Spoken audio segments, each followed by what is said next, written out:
इस सिस्टर का नाम परमजीत है और ये चीता खुर्द अमृतसर की रहने वाली हैं।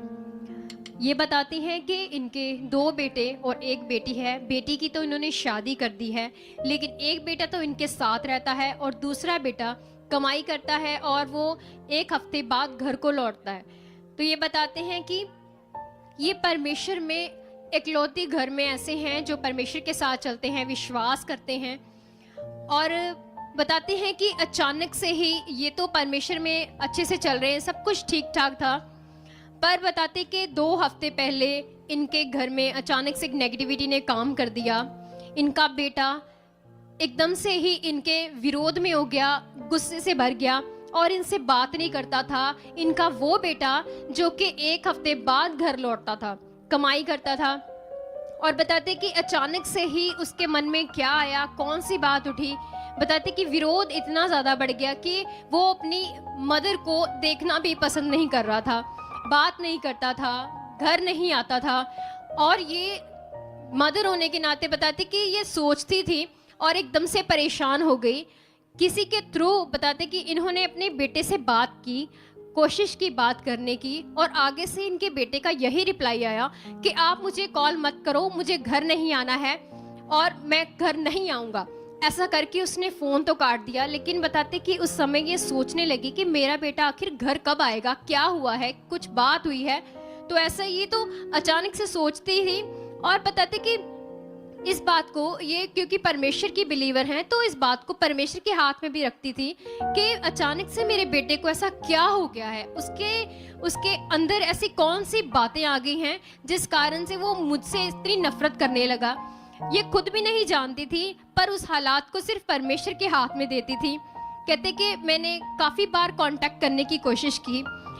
सिस्टर आप बताएं कि जब भी आपके बेटे से आपकी बात हुई तो उसका आगे से क्या रिप्लाई होता था? हालेलुया। पापा जी ने जय मसीह दी, मम्मा जी ने जय मसीह दी और सारी कलीसिया ने जय मसीह दी। मेरा बेटा मतलब ਅੱਜ ਤੋਂ 2 ਮਹੀਨੇ ਤੱਕ ਅਸੀਂ ਆਪਣੀ ਬੇਟੀ ਕੋ ਗਏ ਸੀ, ਮਤਲਬ ਵੈਸੇ ਹੀ ਗਏ ਸੀ। ਨਹੀਂ ਮੈਂ ਹਾਂ ਬੇਟੀ ਕੋ ਗਏ ਸੀ ਤੇ ਵੈਸੇ ਹੀ ਮਤਲਬ ਵੈਸੇ ਹੀ ਆਪਾਂ ਗਏ ਸੀ ਤੇ ਮਤਲਬ ਉੱਥੇ ਮਤਲਬ ਸਾਰਾ ਖਰਚਾ ਖੁਰਚਾ ਉਹਨੇ ਕੀਤਾ, ਇਹੋ ਜੀ ਕੋਈ ਗੱਲ ਨਹੀਂ ਸੀ ਹੈਗੀ। 2 ਮਹੀਨਿਆਂ ਬਾਅਦ ਮਤਲਬ ਜਦੋਂ ਅਸੀਂ ਆਏ ਆ, ਮਤਲਬ ਘਰ ਆਏ ਆ ਤੇ ਮੈਨੂੰ ਉਸ ਵਕਤ ਚਲੋ ਕੋਈ ਪੈਸਾ ਨਹੀਂ ਦਿੱਤਾ। ਮੈਂ ਕਿਹਾ ਚਲੋ ਕੋਈ ਨਹੀਂ, ਆਏ ਮਹੀਨੇ ਪੈਸੇ ਪਾਉਂਦਾ ਹੈ, ਚਲ ਕੋਈ ਨਹੀਂ ਦਿੱਤੇ ਕੋਈ ਗੱਲ ਨਹੀਂ ਆ, ਮੈਂ ਕੁਛ ਨਹੀਂ ਕਿਹਾ ਵੀ ਤੇ ਚਲੇ ਗਿਆ। ਤੇ ਮੁੜ ਕੇ 2 ਮਤਲਬ 5-4 ਦਿਨਾਂ ਤੱਕ ਮੈਨੂੰ ਉਹਦਾ ਫੋਨ ਆਇਆ ਤੇ ਮਤਲਬ ਉਹਦੇ ਜਿੱਥੇ ਉਹ ਕੰਮ ਕਰਦਾ ਉਹਦਾ ਮੈਨੂੰ ਫੋਨ ਆਇਆ, ਉਸ ਬੰਦੇ ਦਾ, ਕਹਿੰਦਾ ਕਿ ਤੁਹਾਡੇ ਬੇੜੇ ਨੇ ਪੈਸਾ ਨਹੀਂ ਦਿੱਤਾ। ਮੈਂ ਕਿਹਾ ਵੀ ਨਹੀਂ, ਮੈਨੂੰ ਐਸੀ ਪੈਸੇ ਤੇ ਨਹੀਂ ਦਿੱਤੇ ਵੀ। ਤੇ ਉਹਨੇ ਉਹਦੇ ਮਾਲਕ ਦੇ ਨਾਲ ਗੱਲ ਕੀਤੀ, ਉਹਦੇ ਮਾਲਕ ਨੇ ਮਤਲਬ ਬਾਬਾ ਉਹਨਾਂ ਗੱਲਾਂ ਕੀਤੀਆਂ, ਕਹਿੰਦਾ ਮੰਮੀ ਤੈਨੂੰ ਪੈਸਾ ਨਹੀਂ ਦੇਣਾ, ਕਿ ਮਤਲਬ ਤੂੰ ਤੇ ਆਪਣੇ ਘਰ ਪੈਸੇ नहीं ਦਿੰਦਾ। ये हाँ जी। तो मतलब कि आप भी सोच में पड़ी थी हाँ कि ना तो मेरा बेटा घर आ रहा है, ना मैं उसे देख पा रही हूँ, और ऐसी बातें आपके अंदर चल रही थी। और आपके जो उसके काम वाले थे वो भी पूछ रहे थे कि क्या वो घर आया है, उसने पैसे दिए हैं, ऐसी बातें वो पूछ रहे थे। हाँ जी। पर आप परेशान थी कि आपका बेटा घर नहीं आया है। हाँ जी, हाँ और जी, इस हाँ बात को लेकर आप बार बार चिंता भी करती थी, क्योंकि अचानक से ही ऐसे मनमुटाव से पैदा हो गए थे, हाँ जी, इस हाँ जी। कारण से आप परेशान हो गई थी जी। तो फिर जब आपको भी पता चला कि वो मुझसे बहुत ज्यादा हद तक नाराज हो गया है, तो ये नाराजगी को चलते चलते कितने महीने हो गए थे? 2 महीने? हाँ 2 महीने हो गए सी। 2 महीने से आपके बेटे ने आपसे बात ही नहीं की? नहीं ना ही वो घर आया नहीं। और ना ही उससे आपका कोई कांटेक्ट हो पा रहा था? नहीं जी। मतलब जितनी बार भी आपने ट्राई किया, आपको ऐसे गुस्से से उनके ऑफिस वाले भी जो थे, जो जहाँ वो काम करता था, वो भी गुस्से से रिप्लाई करते थे कि आप यहाँ कॉल मत करो, कॉल ना मत करो। तो आपकी उससे बात नहीं हो पा रही ਬਾਅਦ थी। ਚ ਮੇਰੇ ਬੇਟੇ ਨੇ ਫੋਨ ਕੀਤਾ ਸੀ ਮੈਨੂੰ ਕਹਿੰਦਾ ਸੀ ਮੈਂ ਘਰ ਵੀ ਨਹੀਂ ਆਣਾ, ਕਦੀ ਮੈਂ ਤੈਨੂੰ ਪੈਸੇ ਵੀ ਨਹੀਂ ਦੇਣੇ ਹੈਗੇ।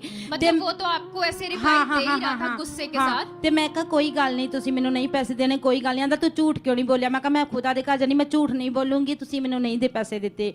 ਤੇ ਉਸ ਤੋਂ ਬਾਅਦ 2 ਮਹੀਨਾ ਤੱਕ ਮੈਨੂੰ ਨਹੀਂ ਫੋਨ ਕੀਤਾ ਉਹਨੇ।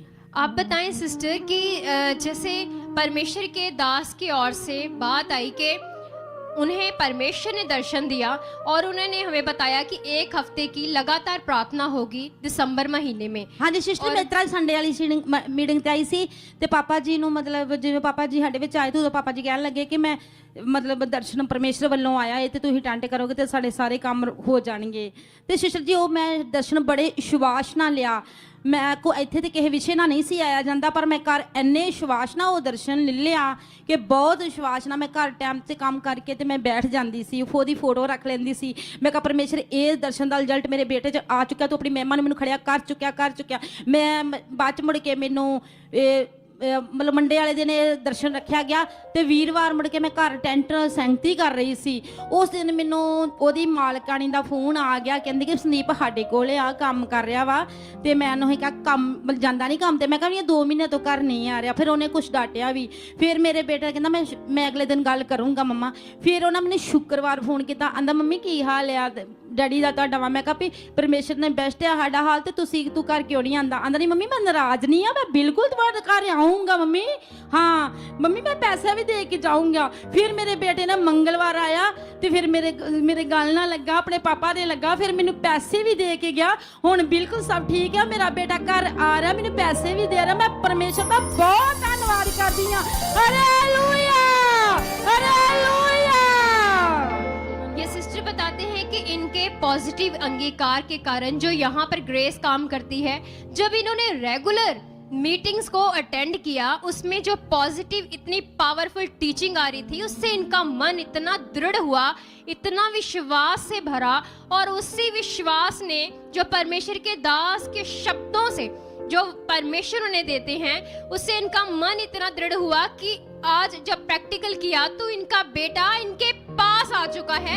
2 महीने की वो नाराजगी बिल्कुल परमेश्वर ने खत्म कर दी और इनके बेटे को इनके घर में परमेश्वर लेके आए। और इस खुशी से गवाही को जो देते हैं, इसके लिए धन्यवाद करेंगे सब जन तारीफ करते हुए, हाथों को उठाकर धन्यवाद करेंगे। हमारे चर्च का पता है GT road Manawala, Delhi public school, new bypass, Tarn Taran road, Rajyawal Chowk. आप अगर दूर से आ रहे हो या किसी दूसरी स्टेट से आ रहे हो तो आपको 2 या 3 दिन तक यहाँ चर्च में रुकना होगा, ताकि हम आपको वो बातें बता सकें जिससे आपका निश्चय छुटकारा होगा। ये हमारे हेल्पलाइन नंबर्स हैं। आप इन नंबर्स पर कांटेक्ट करके यहाँ चर्च में आ सकते हो, प्रार्थना करवा सकते हो। God bless you all.